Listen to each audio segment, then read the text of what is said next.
তোমাদের পাশেই আছি হৃদয়ের কাছাকাছি, জীবনের পথ সোজা নয়, আশা নিয়ে নিত্য বাঁচি।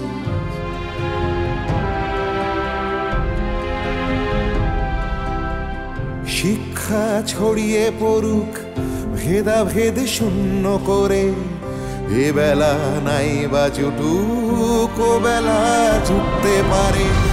বিপ্লব আসছে দেখো নারী তুমি পিছিয়ে জানি, জ্বলে ওঠো নিজের আলোয়, মুছে দাও দুঃখ গ্লানি। এভাবে আর থেকো না হাহাকার জড়িয়ে বুকে, আমি হাত বাড়িয়ে আছি সাড়া দাও আমার ডাকে। আমি হাত বাড়িয়ে আছি সাড়া দাও আমার ডাকে।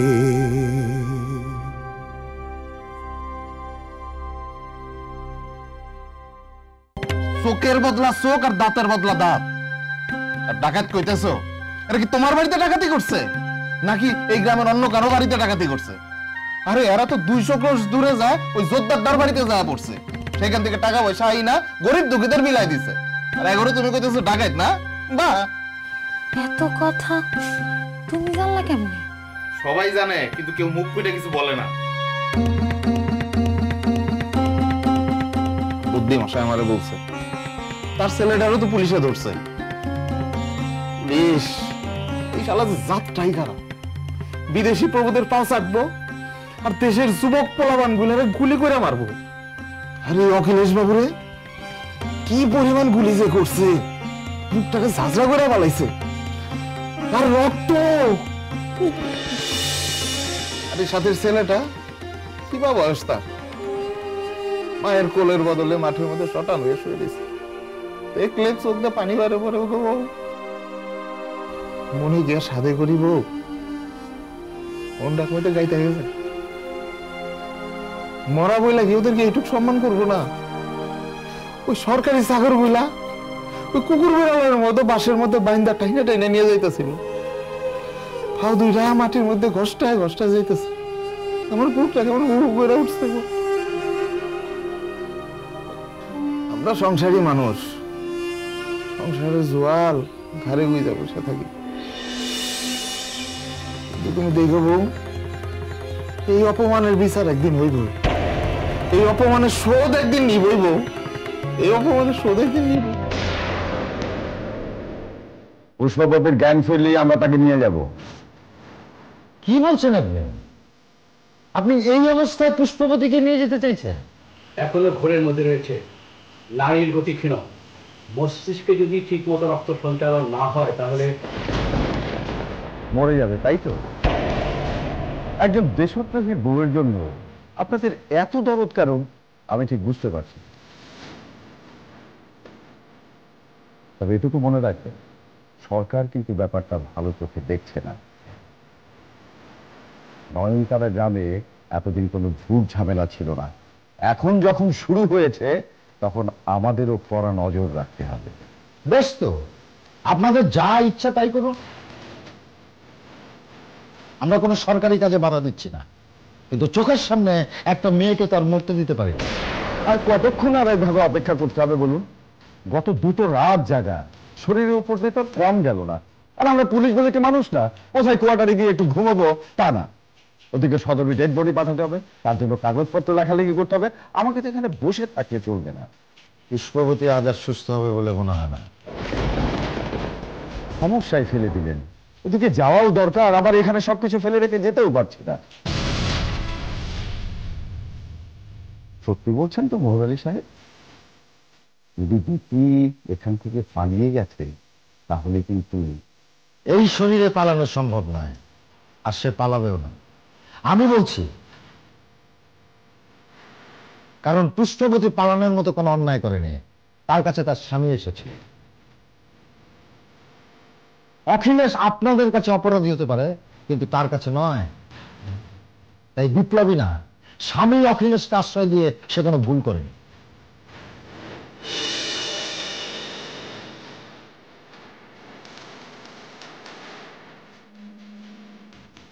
হে কে ভুল সেটা আমি পরে এসে বুঝিয়ে দেব। নেহায়েত বডি ময়না তদন্তের সময় উপস্থিত থাকার অর্ডার এসেছে, তা না হলে আমি এখনই বুঝিয়ে যেতাম। আগে সেপাই রেখে গেলাম, ও কিছুতেই পালাতে পারবে না।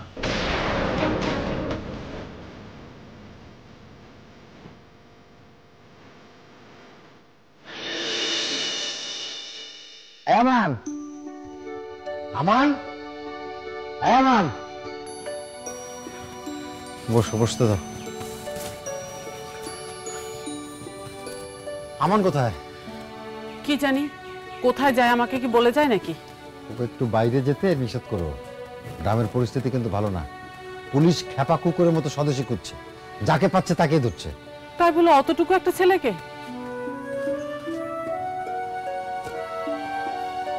ওদেরকে আর মাথা টাথা ঠিক আছে? পুলিশও তো বাদ বিচার করলে তো হয়েই যেত। ব্রিটিশ পুলিশ এক আলাদা জাত, আর এখন তো দেখছি ওদের চেয়েও এক কাঠি উপরে যায় দেশি পুলিশগুলো। এতদিনে ঢাকা লালবাজার ঢাকা করতে করতে পুলিশ তো আর কম দেখা হলো না। পুষ্প এখন কেমন আছে? সে কথাই তো বলছিলাম, তার অবস্থা বেশ সংকটাপন্ন। আমাদের দুজনকে মনে হচ্ছে আজকে রাতটা ওখানেই থাকতে হবে। ওদিকে পারুল বউটা আবার চিন্তা করছে। তুমি একবার আমানকে পাঠিয়ে খবরটা একটু জানিয়ে দিও। ওমা, সে কি পারুল সারা রাত একা থাকবে? আমি বলি কি, আমার না হয় আজ রাতটা পারুলের ওখানেই থাকুক, অবশ্য যদি দাদার কোনো আপত্তি না থাকে। না না, আপত্তি হবে কেন? আমার তো আমারও ছেলে, তবে তার আর দরকার হবে না। গতবার কলকাতায় যখন গিয়েছিলাম তখন তো পারুল একাই ছিল। একটা ভুল করেছেন বলে আবারও সেই ভুলটা করবেন? আপনি সারা রাত রোগীর সেবা করবেন আর মন পড়ে থাকবে বাড়িতে, তা কি হয় নাকি? এসব কেন? আপনি নিশ্চয় সারা রাত কিছুই খাননি। এই সামান্য কটা গাছের সবজি কলা আর একটু চিড়ে খেয়ে একটু পেটটা ঠান্ডা করেন। পানিটা আপনি নিজে ঢেলে দিন। না না, আপনাদের হাতে জল খেলে আমার জাত যাবে না। তবে এখন আর কিছু খাবো না, ওই একটু ভাত খাওয়ার জন্য মনটা কেমন আনচান করছে।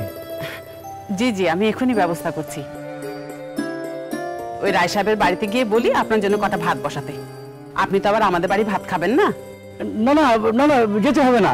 আমি আমার বন্ধুর বাড়ি ছেড়ে অন্য বাড়ি ভাত খাবো কেন? কিন্তু সে কি করে হয় দাদা? আপনি হলেন জাতে বদ্যি, আর আমরা মুসলমান বাড়ির ভাত হিন্দুর চলনে, এই তো। কিন্তু জাত ধর্মের চেয়ে বন্ধুত্ব দোস্তি অনেক বড় ভাবি। আচ্ছা, আকবর বাদশাহ যে যোধা বেগমকে নিকে করেছিলেন, তা সেই বেগম কি তার ভাই মানসিংহকে রাখের দিন না খেয়ে ছেড়ে দিত? এসব হচ্ছে ভাবি সংস্কার। না না, সংস্কার না, কুসংস্কার। আমাদের দেশে পরাধীনতার চেয়ে বড় অভিশাপ কি জানেন? এই জাতপাত, উঁচু নিচুর ভেদাভেদ। আর ইংরেজরা এই ব্যবস্থার সুযোগ নেয়, কিন্তু ওরা জানে যে হিন্দু মুসলমান একটা হলে ওদেরই বিপদ। সোমনাথ যখন বলেছে যে এই বাড়িতে খাবে, তখন ও আর কোনো বাধাই মানবে না। কথায় কথা পারবে, বেলা করাবে। তুমি ভাত চড়িয়ে দাও, আমরা দুজন ততক্ষণে গোসলটা সেরে আসি। সেই ভালো, আপনি বরং দুটো ভাত চড়িয়ে দিন, আমি আবার পান্তা খেতে পারি না। আর আমাকে একটা ওই মোহরের লুঙ্গি বা ধুতি দিন, স্নানটা সেরে আসি। হ্যাঁ, কাপড় জামা আমি দিচ্ছি, তুমি বরং রান্না চড়াও। এসো এসো সোমনাথ।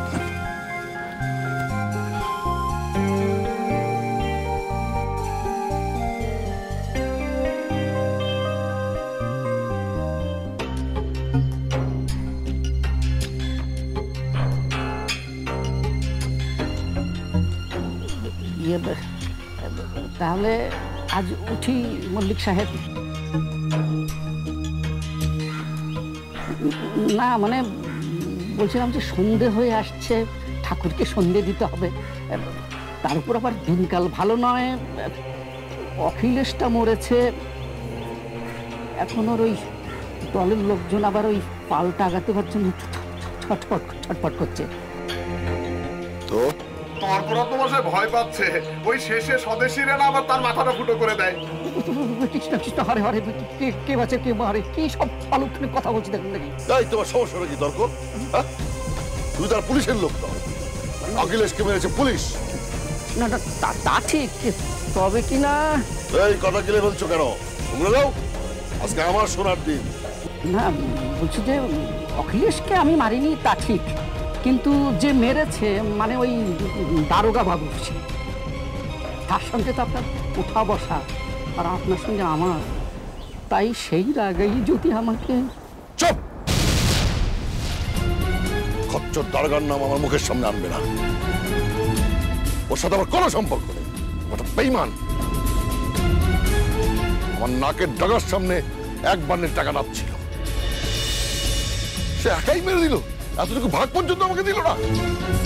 শুধু মেরেই দিল না কর্তা, ওই যে নকুটা ওকেও তো সদরে চালান করে দিল। কত বড় বেঈমান ভাবুন। এইসব মির্জাফরদের জন্য তো দেশের আজ এই অবস্থা। ডাল কুত্তুমুখ দারোগাকে আমি ছাড়বো না।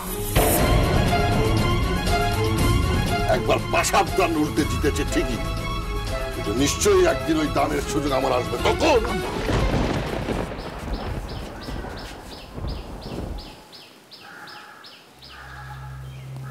গ্রামে গুলিগোলা চলছে,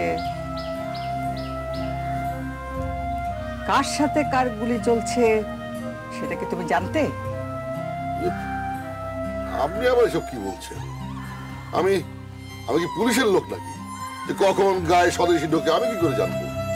তাই, কিন্তু নয়নতারা গ্রামের মল্লিক বাড়ির ফটকে খবর না দিয়ে এই গ্রামে পুলিশ এসেছে, এরকমটা আগে কখনো ঘটেনি।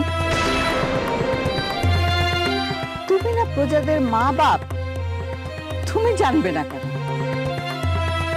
আপনি অন্দরে যান আম্মা যান, আপনার বয়স হয়েছে, আপনি অসুস্থ। এই মল্লিক বাড়ির জমিদারি নিয়ে আপনার না ভাবলেও চলবে।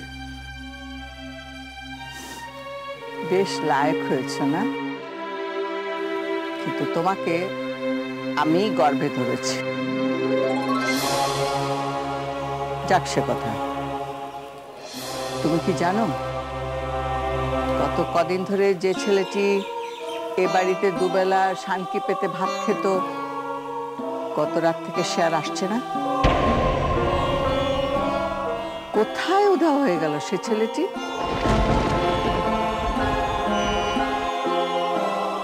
সে যে স্বদেশী নয় এটা আমি নিশ্চিত।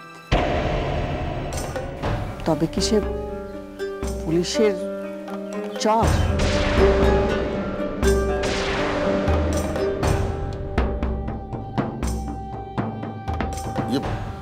ও একটা আমার কাজের জন্য এসেছিল, কাজ হয়ে গেছে তাই চলে গেছে। তবে তোমার সে কাজ যে কোনো অকাজ কুকাজ সেটা বুঝতে আমার এতটুকু অসুবিধা হচ্ছে না,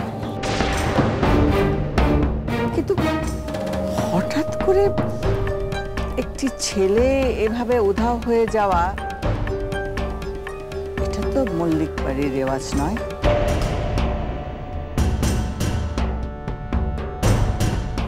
যাই হোক, আমার এক্ষুনি একটা পালকি চাই, আমি পুষ্পবতীর বাড়ি যাব।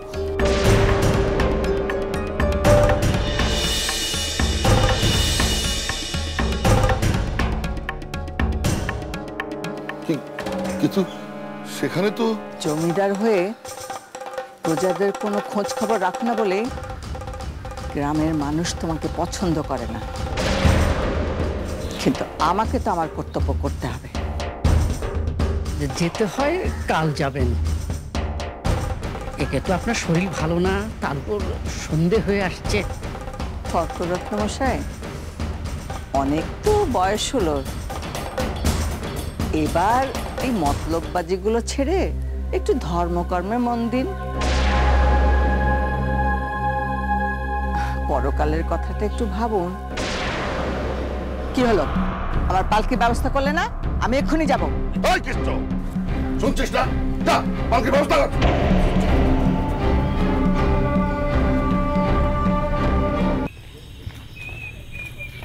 আম্মা, আম্মা, শোন, আমি একটু পুষ্পদির বাড়িতে যাচ্ছি, আবুর খবরটা নিয়ে আসি। না, এই ভর সন্ধ্যেবেলা তোকে কোথাও বেরোতে হবে না। আর তোর আব্বা তো বলেই গেছে আজ রাতে ফিরবে না। কিন্তু আমার তো এরকম ঘর বন্ধ হয়ে বসে থাকতে ভালো লাগছে না, দম বন্ধ হয়ে আসছে। আসুক, তারপরও তোর আব্বা পরিষ্কার করে বলে গেছে যে তুই বাড়ি থেকে একদম বেরোবি না।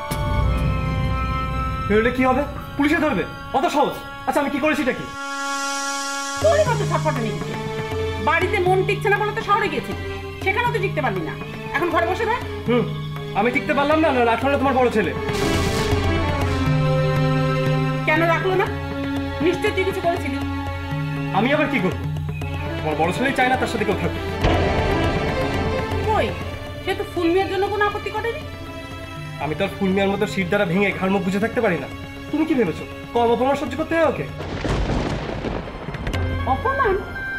সে কি? সে তো পরের ছেলে, এবারে জামাই। কই, তোরা তো আমাকে কিছু বলিসনি। থাকতো আমার এসব কথা। চাচি তোমার বৌমার সামনে এসব কথা বলতে আমার খারাপ লাগবে। কেন? ওরা কি তোর পর? আমার সামনে যে কথা বলা যায় ওদের সামনে বলা যাবে না কেন? বল, কি হয়েছে ঢাকায়? কি আর হবে? তোমার ওই বড় চাকরের ছেলে আমাদের তার অধস্তন কর্মচারী ভাবতো, যেন বিনে পয়সার গোলাম। বিনে পয়সা দাসীবান্ধির মতো ব্যবহার করতো, আর পান থেকে চুল খসলে না যা ইচ্ছা তাই বলে অপমান করতো। এত অপমান আমি সারা জীবনেও হয়নি। বড় ভাই ছোট ভাইকে একটু বকাবকি করবে, সেটা তো হতেই পারে। তোকেও তো আমি চিনি, তুইও তো কম জেদি আর গোয়ার না। তাই বলে জামাইকে অপমান করবে? এটা কেমন কথা? অপমান বলে অপমান চাচি? ফুল মিয়া ঘর ঝাড়ু দিত, রান্না বান্না করতো, এমনকি কাপড় পর্যন্ত কাচতো। কি বলছিস?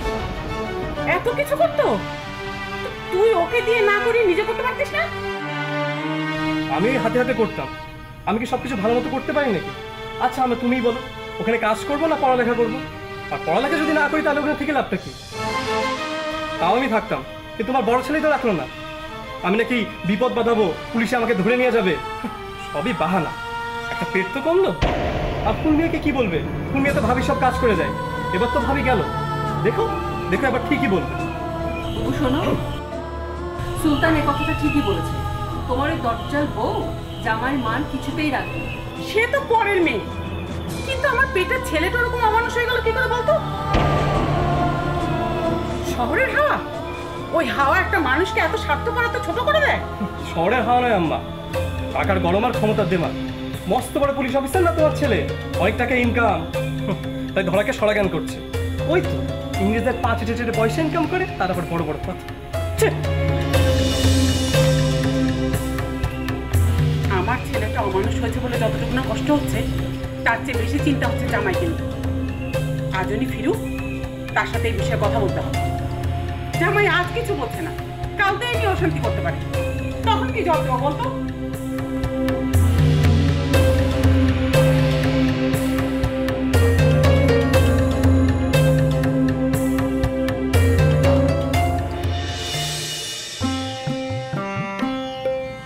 কি তুমি আবার এসেছো? আচ্ছা তোমার কি লজ্জা শরম বলতে কিছু নেই? তুমি জানো না যে পুরুষ মানুষের আদর করে ঢোকা মানা? আসলে ছেলেটাকে একবার দেখতে ইচ্ছে করলো। সে তো তুমি আগেও দেখেছো, বললেই পারো যে তুমি আমার সঙ্গে গল্প করতে এসেছো। তোমার সাথে আসলে অনেকদিন গল্প করা হয় না, তাই ভাবলাম আচ্ছা ঠিক আছে, তোমার যদি গল্প করতে ইচ্ছে না করে আসি।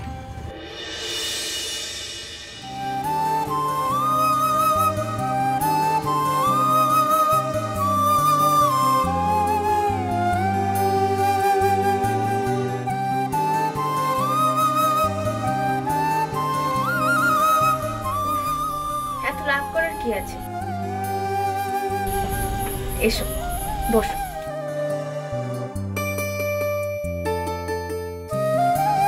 আচ্ছা তুমি তো ঢাকার গল্প কিছুই করলে না, ওখানে খুব মজাই ছিলে তাই না? খবর না দিলে তো আসতেই না। তোমার ঢাকার গল্প বলো শুনি। ঢাকার গল্প তো একবারে বলা যাবে না, কত বড় শহর, কত আলো, কত মানুষ। রাত 9টাতেও রাত হয় না, আর খাবারের দোকানগুলো অনেক রাত অবধি খোলা থাকে, আর কত রকম খাবার। তোমরা কি দোকানের খাবার খেতে? খেতাম, তবে রোজ খেতাম না, অত ঝাল কি পেটে শুইবে, মাঝে মধ্যে খেতাম। কি খেতে?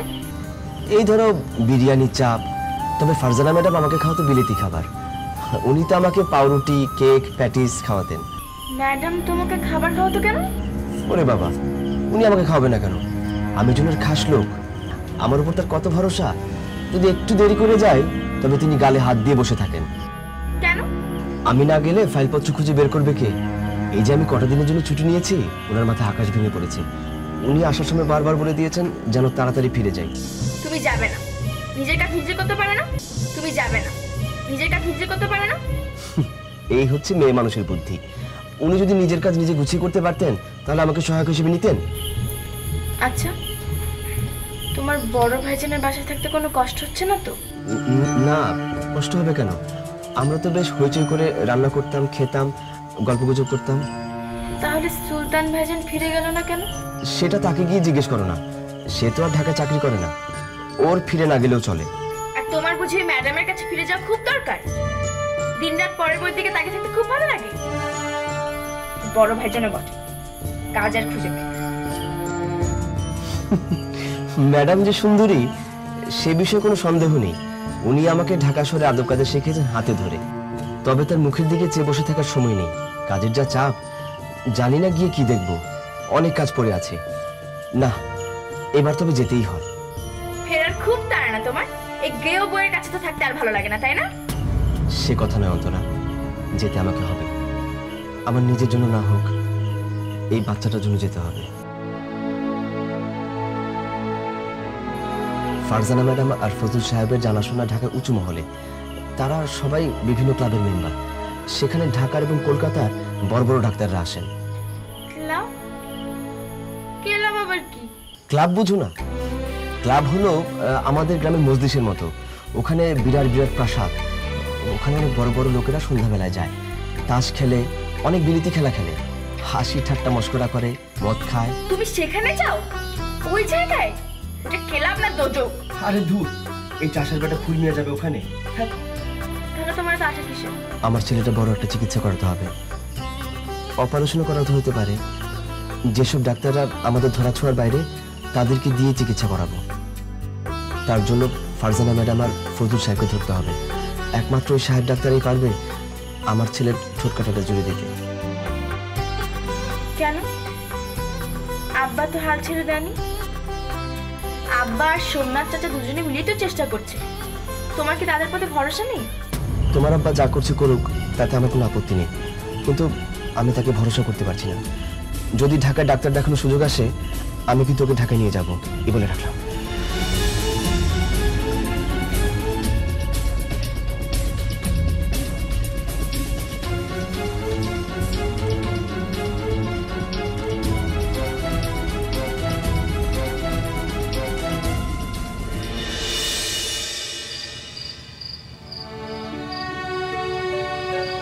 আজ রাত্রিরে যখন পুষ্পবতীর বাড়িতে থাকতেই হলো না, তখন বাড়ি চলে গেলেই পারতাম।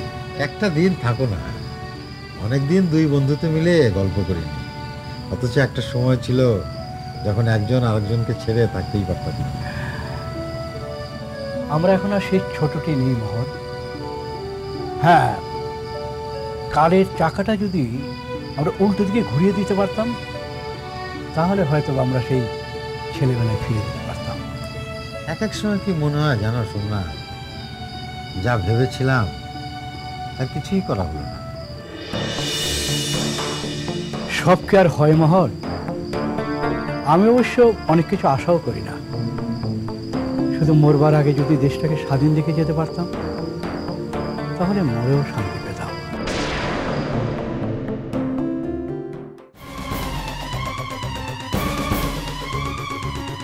তুই অখিলেশকে মেরেছিস, আমি তোকে।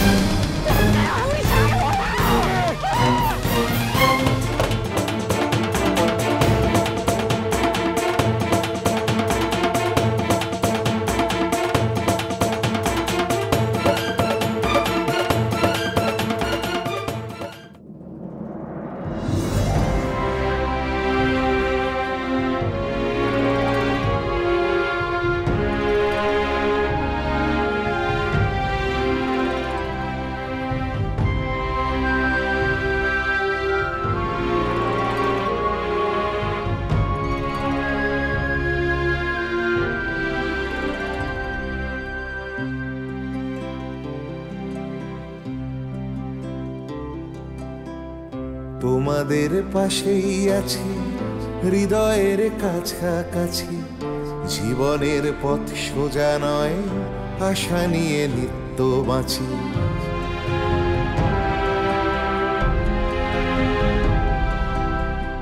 তোমাদের পাশেই আছি হৃদয়ের কাছাকাছি, জীবনের পথ সোজা নয়, আশা নিয়ে নিত্য বাঁচি।